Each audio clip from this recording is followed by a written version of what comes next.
देखो बेटा, आज का टॉपिक डॉपलर इफेक्ट, ठीक है ना, डॉपलर प्रभाव। और सबसे पहले देखो बेटा, जानना क्या है कि यहाँ पर है, मान लेते हैं सोर्स। सोर्स का अर्थ क्या है, यहाँ से साउंड आ रही है, आवाज, साउंड, ठीक है। और यहाँ पर कौन है, श्रोता, मतलब ऑडियंस, जिसको भी ये आवाज यहाँ तक आनी है, ठीक है।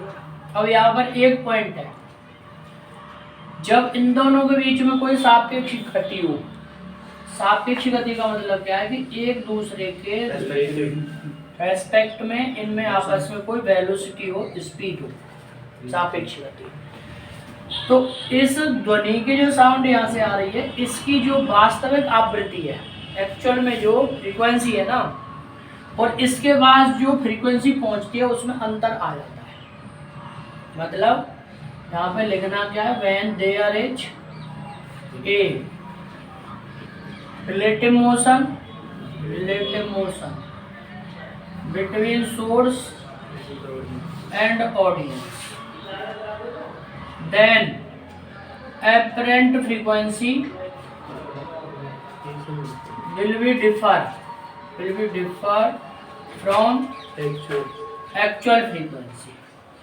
मतलब हिंदी में जब दोनों के बीच में सापेक्ष गति होती है तो जो वास्तविक आवृत्ति जो होती है, अर्थात जो आभासी आवृत्ति है, वो वास्तविक आवृत्ति से अलग होती है, ठीक है बेटा। इसी चीज को हमें इस टॉपिक में पढ़ना है पूरी को, तो एक ही बार में समझ में आ जाएगा अगर तुमने एक टॉपिक पहले टॉपिक को अगर तुमने समझ लिया, ठीक बात। इसमें कुछ पहले क्या है, कुछ पैरामीटर्स हैं। इसमें एक तो मैं क्या मानता हूँ, VA, स्पीड ऑफ ऑडियंस, इसको मैंने मान लिया स्पीड ऑफ ऑडियंस, ठीक है बेटा। मतलब श्रोता की चाल क्या है, VA। VS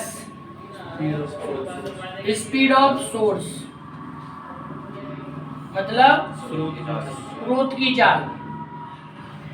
V नोट, इसको मैंने मान लिया स्पीड ऑफ साउंड, मतलब ध्वनि की चाल, ठीक है ना। Step by step. अब यहाँ पर एक क्या है, फिर यहाँ पे ये मैंने मान लिया N, ये है एक्चुअल फ्रीक्वेंसी, मतलब वास्तविक आवृत्ति। और यहाँ पर ये क्या मैंने मान लिया NA, ये कौन सी है, एपरेंट फ्रीक्वेंसी, मतलब आभासी आवृत्ति है, ठीक है भाई। ये है तुम्हारे 1 2 3 4 5 स्टेप, पहली बात। अब यहाँ पर आते हैं केस, कौन कौन से केस। पहला यहाँ पर केस में हम स्टार्ट करते हैं यहाँ से कि जब स्रोत स्थिर हो, ठीक है ना, स्रोत स्थिर हो और श्रोता गतिमान हो, ठीक है ना, समझिए ना बेटा। यहाँ पर क्या है, अब देखो बेटा, इसको तुम्हें समझना ध्यान से। ये है आपका सोर्स, और सोर्स यहाँ से साउंड आ रही है, और ये क्या है, यहाँ पर ऑडियंस, ठीक बात। अगर ये दोनों स्थिर है तो जो इसकी वास्तविक आवृत्ति होगी एक्चुअल में, वही इसकी एपरेंट, मतलब इसके पास जो आवृत्ति आएगी, जो यहाँ से वास्तविकता, दोनों इक्वल होंगे। अब हमने केस पहला इसको मानते हैं कि इसकी ओर आ रहा है, मतलब इसमें भी केस नंबर पहला क्या है, जब वह स्रोत की ओर जा रहा हो, जा रहा है, पहला, ठीक है। तो जा रहा हो बेटा, अच्छा इसकी स्पीड कितनी है, हमने मानी है इसकी स्पीड v है, और यहां से बेटा आवृत्ति क्या है, n, frequency of sound waves जो आ रही हैं, अब तुम ध्यान दो। और स्पीड ऑफ साउंड कितनी है? v not. अब यहाँ पर फ्रीक्वेंसी क्या है? n है। तो इसका अर्थ क्या है कि 1 सेकंड में इस सोर्स से n वेव्स बाहर आ रही है। मतलब 1 सेकंड में इससे n तरंगें बाहर आ रही है। तो अब बेटा तुम्हें क्या करना है ध्यान से कि 1 सेकंड में 3 काम हो रहे हैं एक साथ। कौन कौन से? इसकी स्पीड है v नॉट मीटर पर सेकंड और इसकी va और इसकी है v नॉट मीटर पर सेकंड। इसमें 3 काम कौन कौन से? पहला काम तो 1 सेकंड में इस ऑडियंस ने va मीटर की दूरी तय कर ली, ठीक है। और साउंड ने 1 सेकंड में v नॉट मीटर की दूरी कवर कर ली और 1 ही सेकंड में n वेव्स बाहर आ गई, ठीक है बेटा। अब मान लेते हैं कि यहाँ पर ये दूरी है तुम्हारी va, अर्थात इसने इतनी दूरी कवर कर ली। अब यहाँ पर क्या पॉइंट है बेटा कि यहाँ से अगर ये इधर आ रही है ये, तो अब देखो अगर ये दोनों स्थिर होते तो यहाँ से n वेव्स आती हुई, 1 सेकंड में इसके कान तक n वेव्स आ जाती हुई। लेकिन हुआ क्या कि इसने इतनी दूरी और कवर कर ली, तो इतनी दूरी में जितनी वेव आएंगी, जितनी तरंग आएंगी, उनको ये कवर और कर लेगा। भाई अगर ये स्थिर होता तो यहाँ से वेव्स आती n और इसके पास में 1 सेकंड में n नहीं आती बेटा। तो इसका अर्थ हुआ कि इससे जाने वाली आवृत्ति और इसके पास आने वाली आवृत्ति दोनों बराबर होती है। लेकिन जब ये इसकी ओर आ रहा है तो इसका अर्थ हुआ कि 1 सेकंड में इसने va मीटर की दूरी कवर कर ली है। तो इस चीज का तुम्हारा अर्थ क्या है भाई? हाँ बेटा, इसमें क्या होगा तुम्हारा, तो आवृत्ति जो फ्रीक्वेंसी है वो बढ़ जाएगी, ठीक है ना। तो सबसे पहले मैंने अगर यहाँ पर मान लिया कि माना जो साउंड वेव्स आ रही हैं, तरंग दैर्घ्य मतलब वेवलेंथ उसकी क्या है? लैम्डा। अब ये क्या होती है? ये होती है एक वेव की लंबाई, होती है ना भाई।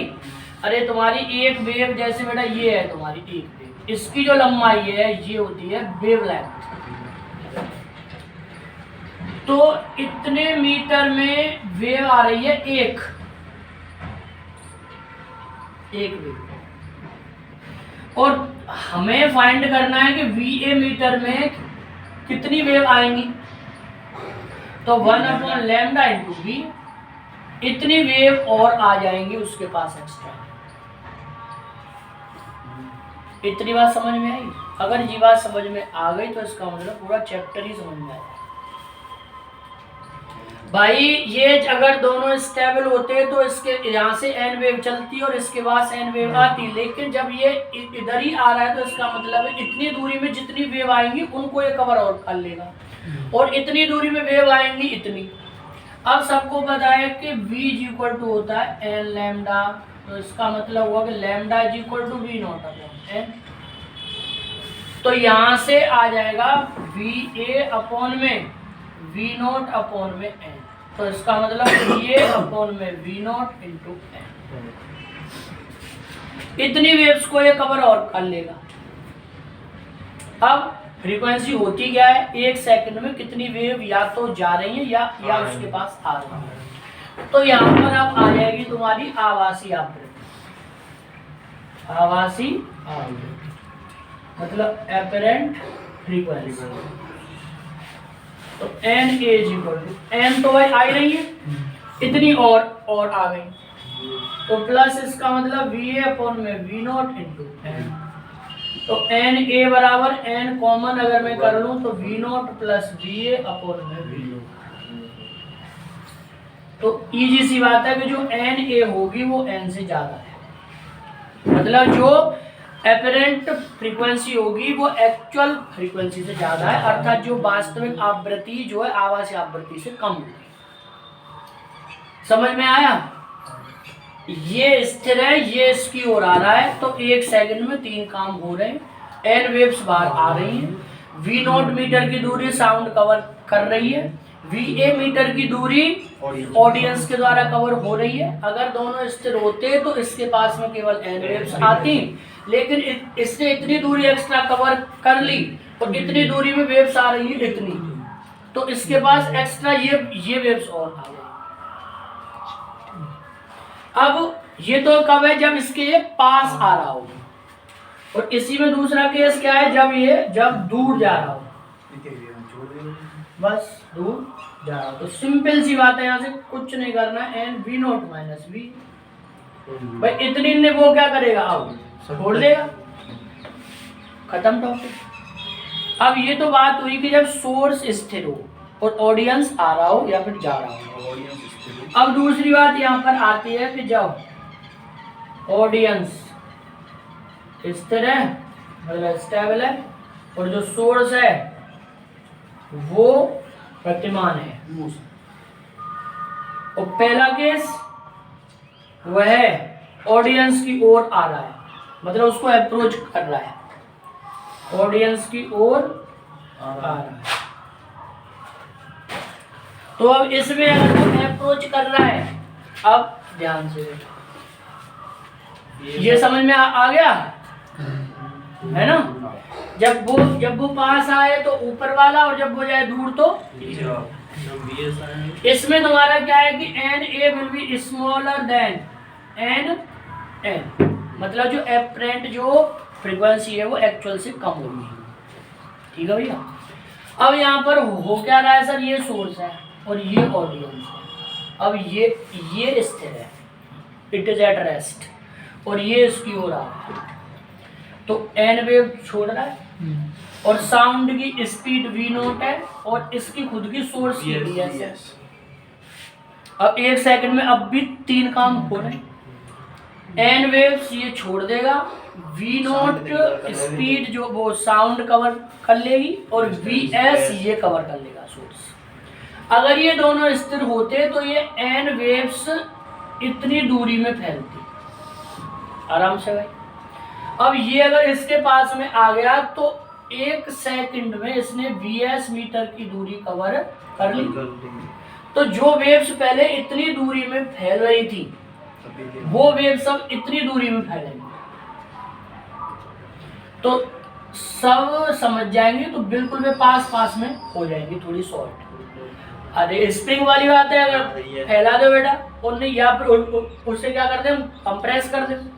तो पहले तो ये साउंड वेव्स एन वेव्स इतनी दूरी में फैल रही थी, लेकिन जब इसने इतनी दूरी कवर कर ली तो अब दूरी बची इतनी।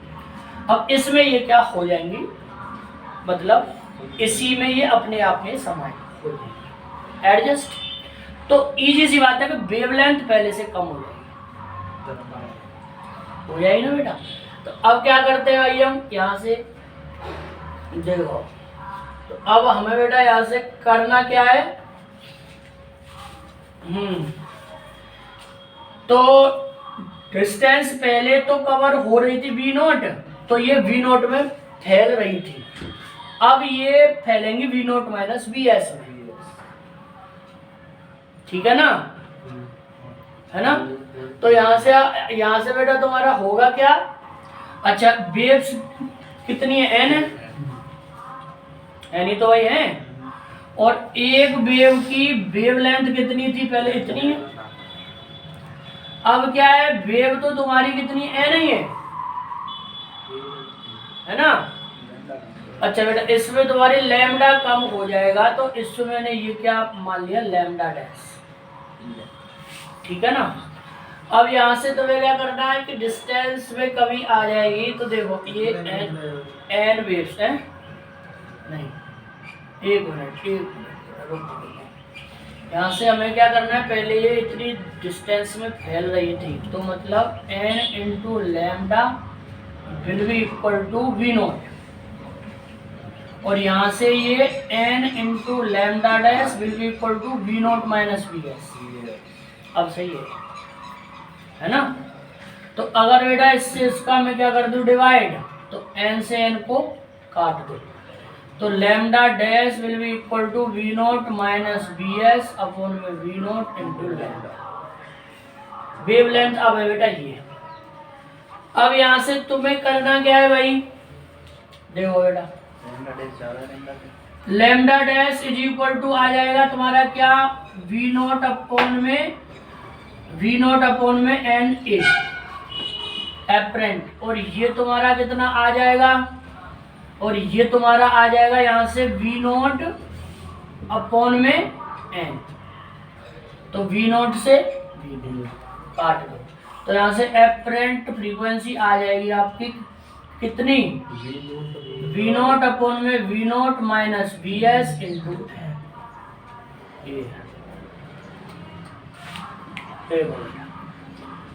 में। अगर समझ में नहीं आ रही हो कि 1 सेकंड में दूरी पहले जब दोनों स्टेबल हो तो दूरी कवर जो हुई वो हुई वी नॉट, और इसमें एन वेव फैल गई, और हर वेव की जो लंबाई है वो कितनी, इतनी है, और वेव कितनी एन, तो ये हो गई पूरी लंबाई, तो n into lambda equal to we naught. अब वेव तो एन ही है और वेवलेंथ पहले से हो गई है कम, और दूरी इतने में तो आएंगे ना ये, तो इसका अगर मैंने इससे डिवाइड किया तो एन से एन काटने के बाद में अब इसकी वैल्यू तुम्हारी, हाँ इसकी वैल्यू तुम्हारी आ जाएगी क्या, देखो इसकी वैल्यू बेटा वी नॉट अपॉन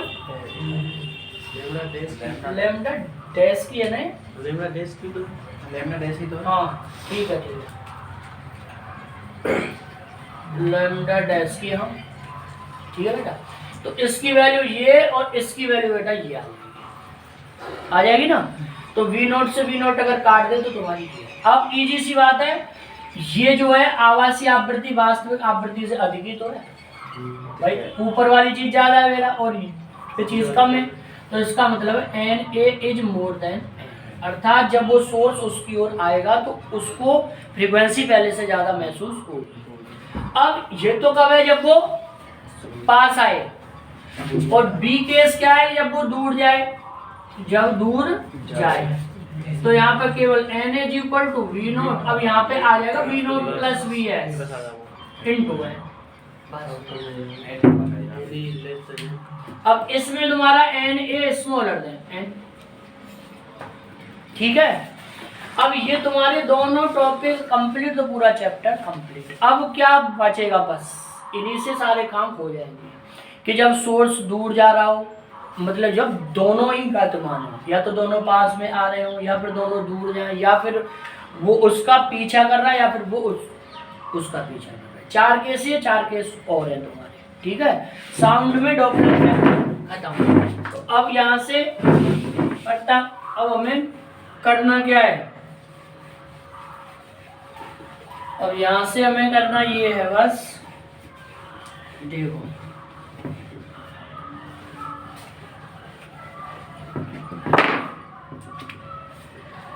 जब दोनों गतिमान हो, दोनों गतिमान, दोनों ही गतिमान, तो केस नंबर पहला, दोनों एक दूसरे की ओर आ रहे हो, ऑडियंस और सोर्स,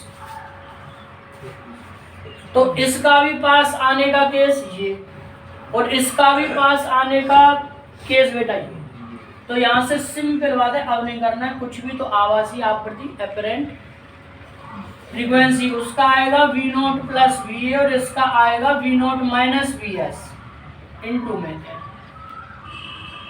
हो गया खत्म। अच्छा, जब दोनों एक दूसरे से दूर जा रहे हो, तो इसका भी काम गया बेटा, हाँ इसका भी तुम्हारा दूर वाला केस और इसका भी दूर का केस, एन ए बराबर V naught minus V A upon में we naught plus V S into, ये केस खत्म भाई। जब ऑडियंस सोर्स का पीछा कर रहा हो, तो इसका पास का और इसका दूर का, तो इसका पास का था v naught plus v a भाई, और इसका दूर का था v naught plus V S into है, खत्म केस। डी ऑप्शन क्या है, जब ये इसका पीछा कर रहा हो, इधर ऑडियंस और पीछे पीछे कौन है, सोर्स। तो इस वाले केस में आ जाएगा आवासीय आवृत्ति अपरेंट, इसका दूर का और इसका पास का, और मल्टीप्लाइड डॉपलर इफेक्ट खत्म, साउंड में। अब आता है बेटा तुम्हारा क्या, डॉपलर इफेक्ट इन लाइट। ठीक है भाई, डॉपलर इफेक्ट इन लाइट बेटा। अब यहाँ पर क्या है कि तुमको पता है कि जो साउंड की स्पीड है वो कम है, 332 मीटर पर सेकंड, तो ये हमें एपियर हो जाती है, अर्थात इसको हम महसूस कर लेते हैं। अरे कोई बस या कोई चीज़ हॉर्न मारती है और तुम्हारी ओर आती है तो उसकी फ्रीक्वेंसी एकदम ज़्यादा होती है, और जब वो पास हो जाती है तो फिर वो कम होती चली जाती है। क्यों?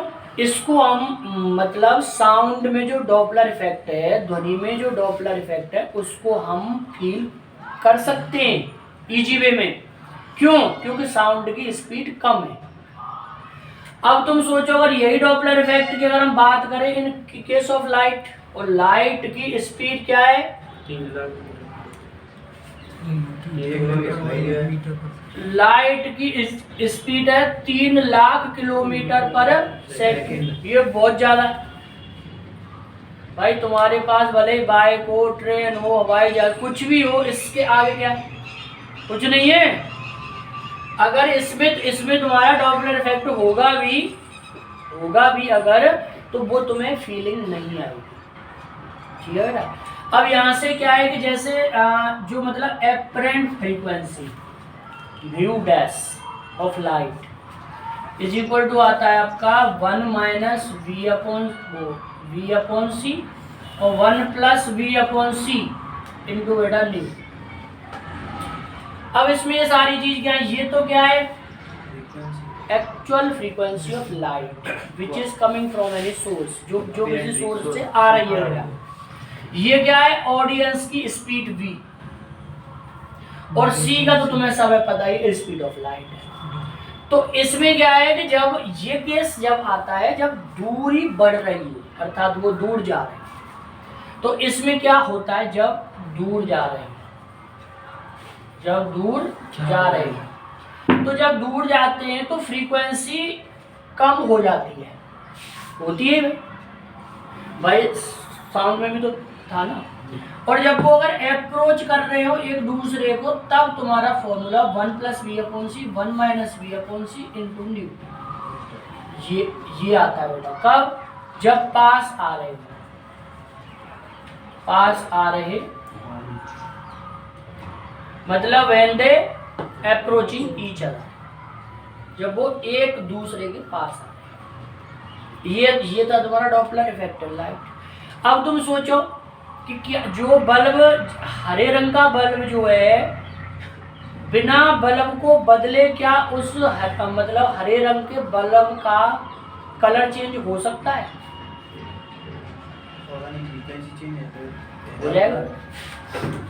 तुम्हें पता है ये ऑर्डर है VIBGYOR, फ्रीक्वेंसी इधर बढ़ती है और वेवलेंथ इधर, तरंगदैर्घ्य। तो तुम सोचो कि अगर तुम्हारे पास कोई बल्ब है और उसका कलर है बैंगनी, वायलेट, ठीक, और वो तुमसे, और यहां पर तुम हो ऑडियंस। अब तुम सोचो कि या तो ये इससे दूर जा रहा हो या फिर ये इससे, मतलब इन केस क्या है कि जब इन दोनों के बीच की दूरी बढ़ रही है। अब तुम ये मत समझना कि थोड़े बहुत स्पीड पे ये चीज़ पॉसिबल है, इसके लिए स्पीड बहुत ज़्यादा होनी चाहिए।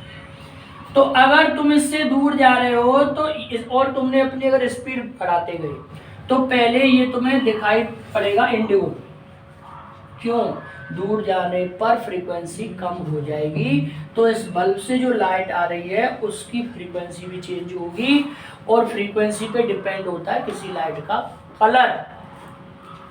तो इसका पहले तुम्हें ये इंडिगो फिर ब्लू, और ये कब जब तुम स्पीड बढ़ाते जाओगे, और फिर तुम्हें ये दिखाई देगा ग्रीन, फिर येलो, फिर ऑरेंज, फिर रेड। और अब सोचो कि लास्ट में तुम्हें ये दिखाई देगा कैसा, लाल। और अब तुम सोचो अगर तुमने स्पीड और ज्यादा बढ़ा दी, बताओ अब क्या होगा। अगर तुमने इससे भी स्पीड अगर ज्यादा बढ़ा दी तो बल्ब तुम्हें दिखाई देना बंद हो जाएगा। क्यों? क्योंकि यहां से लेकर यहां तक जो फ्रीक्वेंसी है इसी को हमारी आंखें देख सकती है। इस पूरे यहां से यहां तक जो परास है उसको बोलते हैं विजिबल लाइट रेंज। भाई स्पेक्ट्रम जो बनता है सूरज का, उसमें होता क्या, उसके पार्ट होते हैं अल्ट्रा वायलेट, इंफ्रारेड, अवरक्त, ऐसी चीजें। तो केवल यहाँ से लेकर यहाँ तक ही हमारी आंख के जो सेल होते हैं, कोन टाइप और हॉट टाइप सेल जो होते हैं, वो इतनी परास में ही सेंसिटिव है। इससे ऊपर या इससे down you can't see the bulb, अदृश्य। और अगर तुम्हारे पास इसी बल्ब में जो बैंगनी के बजाय अगर बल्ब होता कैसा रेड, और तुम्हारे बीच की दूरी अगर कम हो रही होती तो पहले ये तुम्हें ऑरेंज दिखाई पड़ता, फिर स्पीड बढ़ाने पर येलो, फिर लास्ट में वायोलेट। और स्पीड अगर तुम्हारे ज्यादा बढ़ती तो फिर तुम्हें दिखाई देना बंद हो जाता। डॉपलर इफेक्ट के बेसिस पर ही साइंटिस्ट इस चीज को मान रहे हैं कि अभी हमारा जो ब्रह्मांड है, यूनिवर्स है, ये भी और फैल रहा है, फैलता ही जा रहा है। क्योंकि जो दूर दूर स्थित स्टार्स हैं बेटा, तारे हैं, जो गैलेक्सी हैं, वहां से जो लाइट आ रही है, फ्रीक्वेंसी उसकी एक पर्टिकुलर मैनर में, एक पर्टिकुलर वे में वो फ्रीक्वेंसी हो रही है कम। और फ्रीक्वेंसी कम कब होती है? जब दूरी बीच की बढ़ रही हो। Doppler effect in sound, 4 case है, 4 केस वो। अरे बेटा कोई डाउट? जब ऑडियंस पास आ रहा हो सोर्स स्टेबल हो, जब ऑडियंस दूर जाए सोर्स स्टेबल हो, जब सोर्स पास आए और जब सोर्स दूर जाए, ठीक है बेटा। अब जब ये दोनों ही आए, अप्रोच करें, दूर दूर जाएं, एक दूसरे का फॉलो करें, ये सारी। और ये है Doppler effect in case of sound light. लेकिन ये चीज मैंने तुम्हें पहले ही बता दी है कि लाइट में जो डॉपलर इफेक्ट होता है वो जनरली हम नहीं देख सकते। अब ये चीज समझ में आई? हरे रंग का जो बल्ब है, तुम चाहो तो उसको तुम पीला भी कर सकते हो बिना बदले। और ये भी जो बेटा इक्वेशन आते हैं, ये आइंस्टीन की थ्योरी के बेसिस पर ही आते हैं। तो आइंस्टीन का सापेक्षता सिद्धांत बहुत अनोखी चीज है। उसने बताया था you can manage your life, तुम चाहो तो अपनी उम्र पर भी काबू पा सकते हो, ठीक है बेटा। अगर तुम स्पीड से भागते हो, वैसे ये चीज इम्पॉसिबल है भाई। एक चीज बेटा, तुम एक चीज बताओ ना कि अगर तुम स्पीड ऑफ लाइट से भागना, कोई मतलब ही नहीं बेटा। क्योंकि it is the ultimate speed in the universe, 3 lakh kilometre पर सेकंड। एक सेकंड में अर्थ, एक सेकंड में लाइट, हमारी अर्थ है ना पूरी पृथ्वी, ऐसी 26 से भी ऊपर 27 अन्य पार कर जाएगी इतनी देर। 27 अर्थ पार, अर्थ 27 पार हो जाए। अब तुम बताओ, तो चीज पॉसिबल सब है, संसार में कुछ भी इम्पॉसिबल नहीं, बशर्ते उसके लिए एनर्जी हो, है ना बेटा। ये था तुम्हारा डॉपलर। और भी बहुत सारी कहानियां, लेकिन बहुत है लाइट में, साउंड में। तो जब कोई तुम्हारी ओर सोर्स आता है तो फ्रीक्वेंसी बढ़ती है, दूर जाता है तो फ्रीक्वेंसी घटती है। ठीक है भाई? हाँ चश्मा, हाँ ठीक है, बंद कर दो।